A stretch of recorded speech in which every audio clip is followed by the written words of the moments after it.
vreesden een terroristische aanval en dat is gebeurd. Hebben terroristen moord gepleegd.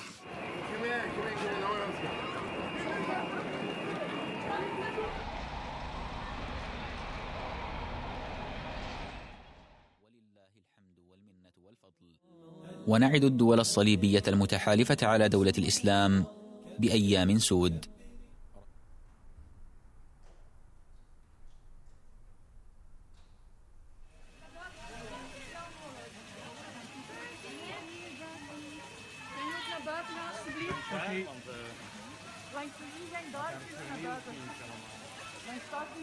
When I walked into the departure area, the bomb goes off. It was like pure panic which was breaking out. You saw people running out, shouting. And soon after that, I think it's between 1 or 2 minutes, you have the second explosion. I said, this is insane. I said, this is insane. This is like a war zone.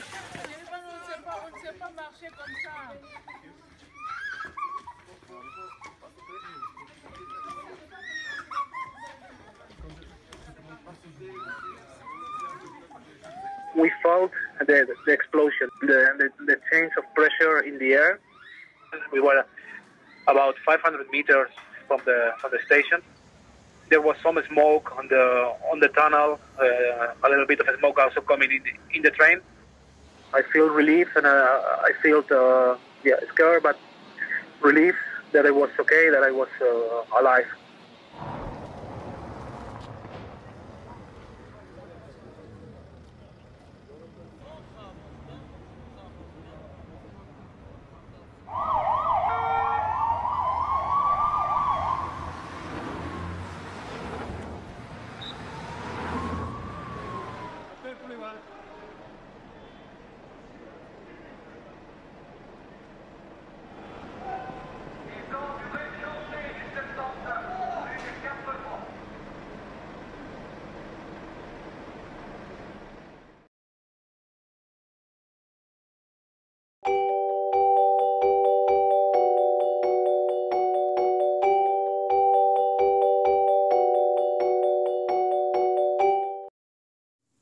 Hello everyone, how's it going? Center-Right Federation here, and so as many of you saw on the news, it seems as though ISIS has striked again.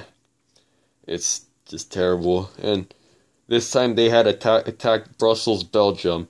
We heard about the terrorist attack that took place where the reports say that at least 34 innocent people were killed and 170 are wounded after 2 separate terrorist attacks, and of course Brussels, Belgium occurred. 2 nail bomb explosions occurred at the Brussels airport near the American Airlines and the Brussels Airlines check-in desks. Authorities later on discovered a 3rd unexploded suicide vest on the scene. Shouts in Arabic were also reportedly heard prior to the explosions. Now, what tends to worry me is the future of Western and really all human civilization. The Europeans are kind enough to open up the borders to these people as their nations are being destabilized, and yet how do these people repay them? Through rapes, bombings, and all other forms of murder and crime. And the question that will be asked in this video, how many Europeans had to be slaughtered in order for the left, and just everyone who's just blind, to realize that Islam is not the religion of peace, and that multiculturalism doesn't work. It doesn't. Usually when I go on social media or just anywhere when I turn on the news, and I usually see all these radical leftists holding up signs that say, welcome refugees, and call anyone a racist. But yet, these people don't realize that they are the heartless psychopaths. A lot of people have been getting killed, raped. We've all seen what happened in terrorists. We all saw what happened today at this very moment. But yet, they'll just continue to call you a racist just because you don't agree with them. As humans, we tend to recognize patterns, and when we see that the majority of these terrorist attacks are being committed by these Muslims from Syria who were told to be refugees that came here, and even after ISIS said that they will be infiltrating Europe through the new wave of refugees, it seems like the brain-dead loony leftists just haven't learned from that, haven't recognized that pattern, but instead just care about promoting this politically correct agenda. There's nothing wrong with standing up for your race, your culture, your heritage, and your values of your nation. when you're a country, it doesn't matter where, especially if you're a Western country, when you're a country who holds the principles of liberty and freedom, and you realize that their values are not compatible with theirs, like your values are not compatible with theirs, and somehow these brain-dead loony leftists somehow want us all to just come together under a rainbow and just sing Kumbaya, when that's not going to work. And these are the same loony leftists who support Hillary Clinton. Hillary Clinton believes that Bashar al-Assad from Syria should be overthrown without realizing the overthrow of Saddam in Iraq led to the ISIS problem in the first place. And it was a lot better having the Baathists rule in Iraq, because many of you need to understand that in the Middle East, democracy doesn't work. Especially these people are ideologically and religiously opposed to democracy, so it doesn't work in their countries. These people need a very strict dictator that will have them killed and keep them all in order in their nations. And now that we overthrew Saddam and Gaddafi, Bashar al-Assad is our only hope, and the best thing to do is not support or aid the ISIS members fighting him. The best way is for us to all get together, especially Russia if they want, and then we annihilate ISIS. We have them all completely wiped out.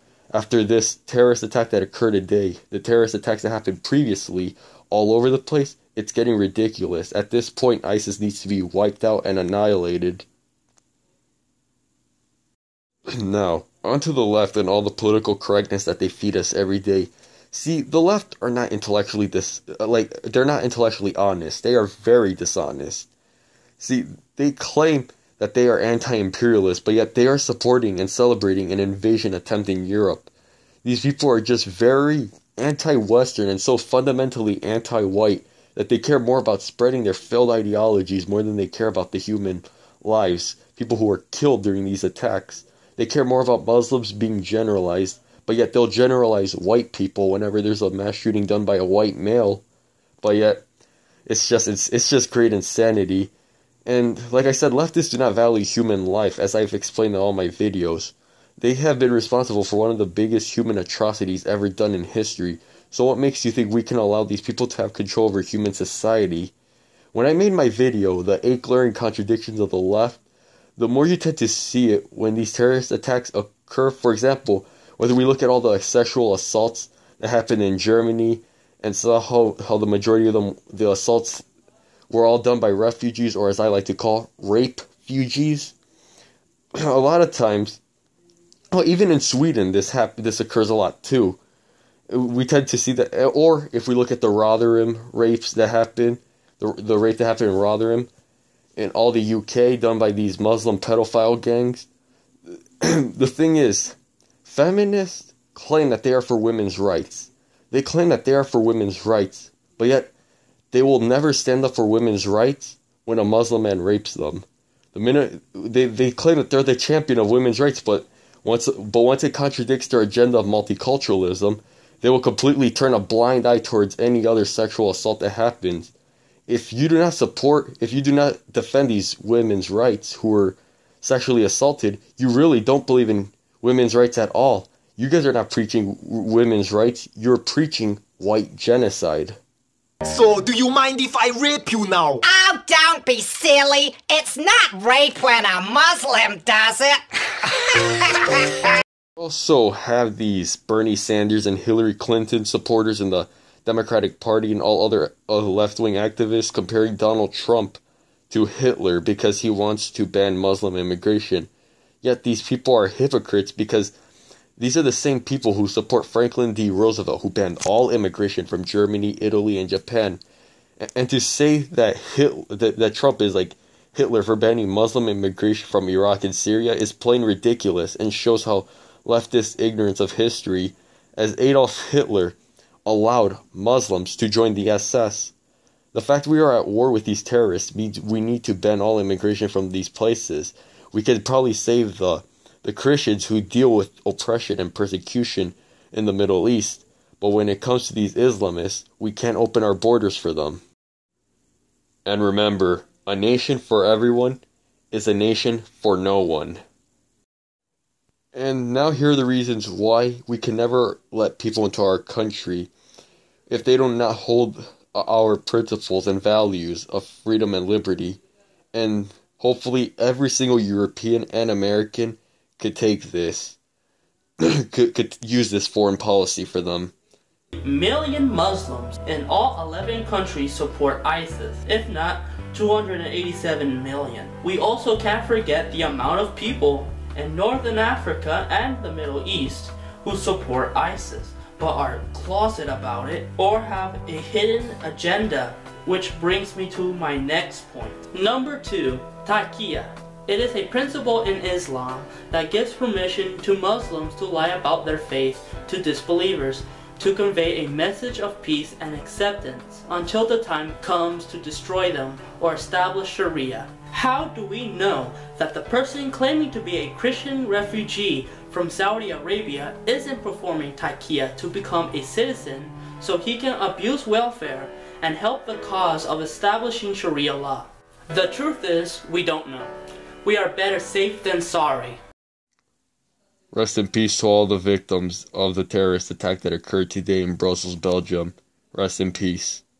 How many Europeans need to be slaughtered before we acknowledge that Islam is not a religion of peace? How many blood-stained bodies and limbs need to be strewn across airports and metro stations before we admit that Islam has a problem with violence? Putting a filter on your Facebook photo is not going to reduce terror. Starting a sympathetic hashtag on Twitter is not going to reduce terror. Creating a sappy cartoon is not going to reduce terror. Hugging a Muslim is not going to reduce terror. Calling someone an Islamophobe is not going to reduce terror. The only thing that will reduce terror is acknowledging and countering its root ideology, Islam. And just to remind you, Islam is a belief system, not a race. It's not racist to criticize a religion. This has nothing to do with Islam. They will lecture us once again. Yet in the past 30 days alone, there have been 23 Islamic attacks in 22 countries,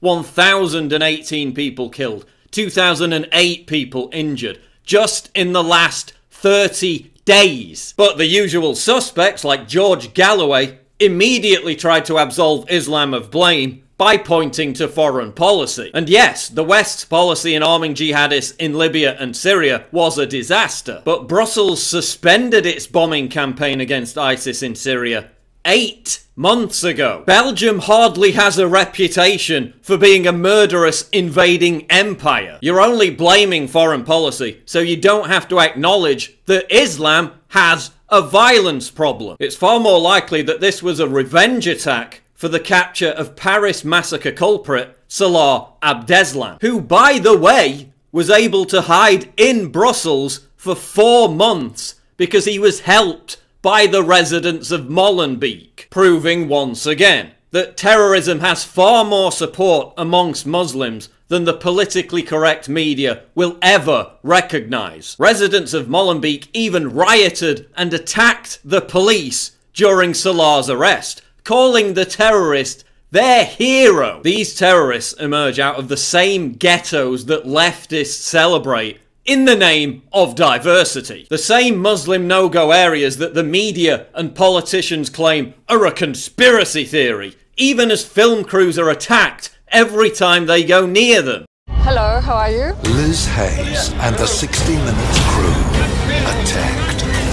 Hey. But who did some on the left blame for the Brussels attack? You guessed it. It's Donald Trump, because he might have said mean things that offended the poor terrorists. Even though Trump warned about Brussels and was criticised for it just 2 months ago, calling the Belgian capital a jihadist hellhole. There's something going on, and it's not good, where they want Sharia law, where they want this, where they want things that, you know, there has to be some assimilation. There is no assimilation.